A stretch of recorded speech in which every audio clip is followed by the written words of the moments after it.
fica parecendo um discurso. As pessoas que trabalham no Vasco, não estou falando que trabalham, que são funcionários do Vasco, mas que articulam o Vasco, elas têm que sair de cima disso aí, gente. O Vasco não é de vocês, o Vasco não pertence a vocês. O Vasco pertence à coletividade vascaína. O Vasco pertence ao torcedor do Vasco. O torcedor do Vasco é aquele que enfrenta fila e mais fila, num período ainda de pandemia, para ver um sinal de um jogador do Vasco descendo no aeroporto por esse Brasil afora, como a gente viu agora, na reta final de Série B.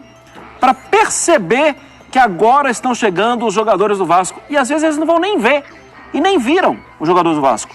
Mas esses caras que estão nos aeroportos, de Brasil afora, e que vão para a Porta de São Januário, e que dormem com a camisa do Vasco, e que sonham com o Vasco, esses caras merecem uma consideração.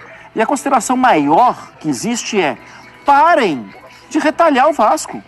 Parem de dividir os espojos do Vasco. Sabe o que resta do Vasco? Saiam dessa carniça que vocês estão construindo. Saiam. Vá procurar outra coisa para fazer. Deixem o Vasco viver novamente. Porque, muito claramente, depois da morte do Eurico Miranda, ficou todo mundo pensando: quem assume? E o que assume, gente, é confusão em eleição. Toda eleição do Vasco é confusão.